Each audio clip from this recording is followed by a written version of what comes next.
A partir de agora começa aqui um quadro novo, onde eu vou caçar sem piedade todas as mentiras, os absurdos, as bobagens e as fake news que o pessoal posta em rede social a respeito de nutrição e alimentação. Não só rede social, como sites, mídia, enfim, o que for. Eu vou desmascarar um por um, sem dó, para que você pare de ser enganado a respeito de alimentação e nutrição. Mal começou, eu já tô puto. Eu vou infartar com esse negócio. Eu tenho certeza que eu tô criando esse negócio para infartar. E o tema do primeiro vídeo, ele não podia ser tão atual. Coronavírus, né? Tem tanta bobagem, mas tanta bobagem sendo falada a respeito de nutrição, imunidade e coronavírus, que eu já não estou aguentando mais. O tema desse primeiro vídeo é: o pH dos alimentos pode aumentar sua resistência ao coronavírus? Cara, isso parece tão absurdo, só de falar já soa ridículo. Mas acreditem se quiser, tem um bannerzinho com essas informações circulando nas redes sociais. Se você não sabe do que eu estou falando, eu vou mostrar esse banner para você agora. Põe na tela aí, diretor. Eu não tenho diretor. Eu vou pôr na tela. Olha isso aí. Então, o que vocês estão vendo é uma obra-prima da ignorância das pessoas com o mundo digital atual, tá? Eu achei, assim, é um festival de boçalidades e nós vamos destrinchar uma a uma. Mas primeiro eu vou ler com vocês o conteúdo desse banner maravilhoso. Informações a todos. O Covid-19 é imune a organismos com um pH maior que 5,5. Precisamos consumir alimentos mais alcalinos que nos ajudem a aumentar o nível de pH para combater o vírus. Alguns dos quais são limão, 9,9 de pH, abacate, 15,6, alho, 13,2, manga, 8,7, tangerina, 8,0, abacaxi, 12,7 e laranja, 9,2. Não guarde essas informações apenas para você. Passe para toda a sua família e amigos. Tome cuidado e Deus te abençoe. Cara, é tanta bobagem junta que eu não sei nem por onde começar. Primeira coisa, né, que eu tenho que destacar é uma menção honrosa ao português mal escrito dessa mensagem, que já denota que não foi uma pessoa com o mínimo de instrução que escreveu isso. Mas como eu não sou professor de português, eu não vou falar a respeito disso. Antes de começar a destruir esse festival de bobagens que você acabou de ler comigo, eu preciso explicar para vocês o que é pH, caso você que está aí não saiba. pH é um índice que mede teor de acidez de qualquer substância, através de uma medição de íons de hidrogênio. Essa tabela ela vai de 0 a 14, sendo que o 7, que é a metade da tabela, é considerado um pH neutro. Tudo que é menor do que 7 é ácido e tudo que é maior do que 7 é alcalino ou básico. Quanto mais baixo é o número, mais ácida é a substância ou a estrutura sendo medida, e quanto mais alto é o número, mais alcalino é a estrutura medida.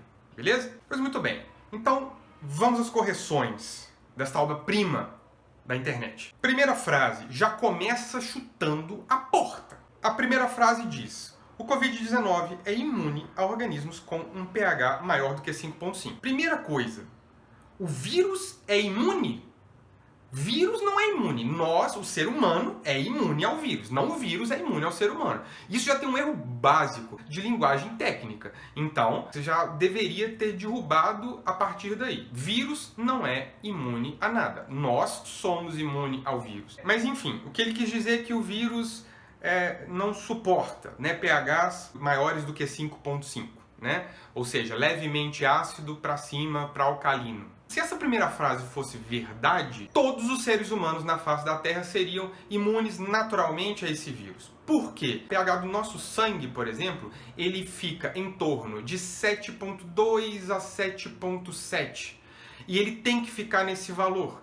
Por quê? Senão a gente morre, a gente não suporta pHs ácidos no sangue. Se você não faltou ou não dormiu nas suas aulas de química, você lembra que existem os sistemas tampão. Sistema tampão é um mecanismo químico para equilibrar o pH quando ele começa a ficar extremamente ácido. Tem vários sistemas tampão no nosso organismo para manter o pH do sangue nessa faixa de 7.2, 7.3 até 7.7 mais ou menos. Bom, mas o coronavírus, como já foi falado em todas as mídias, ele ataca as mucosas, ou seja, células epiteliais da nossa mucosa. Sabe, mucosa, para quem não sabe, é esta pele de revestimento interno, tipo da boca, aqui ó, essa pele aqui ó, tem dentro do nariz, tem no olho, essa pele aqui do olho, a pele que reveste todo o nosso sistema respiratório por dentro, a nossa laringe, faringe, enfim, o nosso esôfago, tudo isso é composto por mucosas, cada uma com uma característica. E o pH dessa mucosa? Bom, o pH interno das células de uma mucosa gira em torno de 6.6 a 7. Se isso aqui fosse verdade, todos nós seríamos imunes. Olha que beleza, não é? Seria sensacional. Ou seja, essa primeira frase, ela é toda uma cagada inteira. Aí a gente vai para a segunda frase desta pérola maravilhosa. Precisamos consumir alimentos mais alcalinos, que nos ajudem a aumentar o nível de pH para combater o vírus. Ou seja, a teoria é que se você consumir alimentos que o pH desses alimentos sejam acima de 7, ele elevaria esse pH interno do nosso organismo e o vírus não conseguiria se fixar no nosso organismo. Falso, falso, falso. Isso é mentira, não é assim que funciona. A gente até tem alguns alimentos que exercem um potencial mais ácido ou mais alcalino no nosso organismo. O alimento que estimula uma resposta inflamatória, ele geralmente tende a puxar o pH para baixo. Porém, o nosso corpo dispõe desses sistemas tampão, que eu já expliquei, e ele vai equilibrar. Eu não vou entrar nesses detalhes, isso é um assunto para um outro vídeo, é muito complexo. De qualquer modo, não. Um alimento ele não vai influenciar no seu pH desta maneira, igual, por exemplo, aqueles reagentes de piscina que você joga e você altera o pH da água. Não é assim que funciona. Então, essa frase é falsa também, pelo amor de Deus. Depois, ele cita alguns alimentos com seus respectivos pHs, indicando que eles seriam alcalinos e que podem jogar o seu pH para cima. Mas mesmo se um alimento alcalino ele tivesse o poder de alterar o seu pH interno, a gente teria que ignorar o fato de que esse alimento ele sofre transformações no seu pH na ação das enzimas digestivas do estômago e do intestino, que são extremamente ácidas. O pH do nosso estômago ele gira em torno de 1.2 a 1,5 ou um pouco mais até, para você ter uma noção. Aí vem o mais interessante, né? Ele começa a citar aqui uma lista de alguns alimentos, quase todos frutas, né? Tem o alho aqui, só que não é fruta, com seus respectivos pHs. E aí é um festival de erros, que a pessoa nem se deu ao trabalho de pesquisar quais são os alimentos que têm pH alcalino. Dessas frutas aqui, praticamente todas são frutas cítricas. Frutas cítricas têm pH ácido, então está errado. Eu vou citar duas aqui para vocês. O limão, que ele citou aqui com pH 9.9. O pH do limão é em torno de 1.8 a 2. Isso é muito ácido, muito ácido. Tangerina também não. Tangerina, assim como a laranja, o pH é em torno de 3, 3,5, um pouquinho, ou talvez um pouquinho mais. Né? O abacaxi mais ou menos nessa linha. O abacaxi a gente usa como um facilitador de processo digestivo. Como ele vai ter um pH alcalino? Não tem jeito. E aí, assim, o que eu achei mais interessante aqui, ele cita o abacate como tendo um pH de 15.6. Ah, que pérola maravilhosa! 15.6, pelo amor de Deus. Gente, eu acabei de falar para vocês, a tabela de medição de pH vai de 0 a 14. 0 a 14. Como?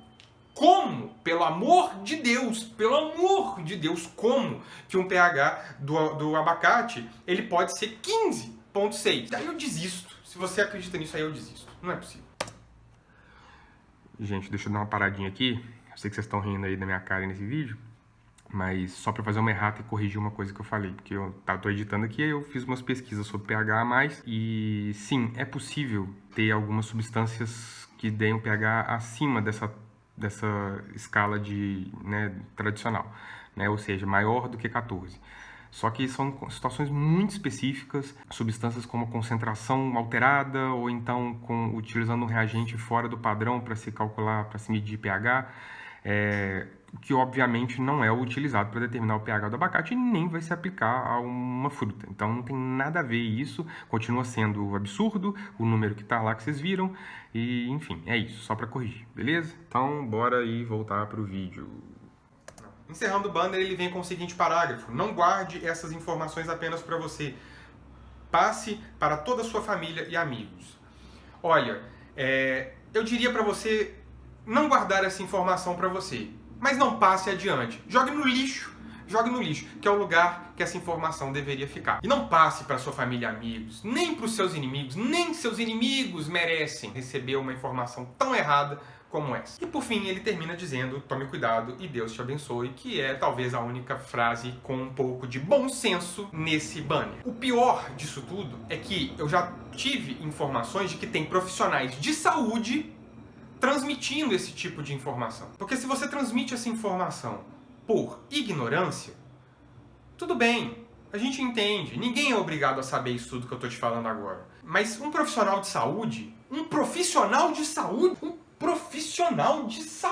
não pode passar informações das quais ele não domina. Cara, se você é profissional de saúde de qualquer área, se você não domina determinado tema, não fale sobre ele, não exponha nas suas redes sociais. A gente não tem a obrigação de saber tudo. Eu tô longe de saber tudo, tem um monte de coisa que eu não sei, e então eu não saio e venho aqui para vocês para falar sobre coisas que eu não sei. Então, pelo amor de Deus, parem de fazer isso. Espero que tenha ficado claro para vocês a importância de se parar, de passar para frente esse tipo de asneira, essa quantidade de bobagem. Se você vir alguém nas suas redes sociais, algum conhecido, alguém que por qualquer motivo está passando essa informação adiante, mande esse vídeo para essa pessoa ver, para que a gente conscientize as pessoas que desinformar nessa hora não ajuda em nada. E se você tem aí alguma outra sugestão, alguma outra fake news aí de alimentação que está circulando aí, manda para mim, que agora eu vou começar a fazer um monte desses vídeos. Isso se eu não morrer de ódio antes, tá? E acabou também.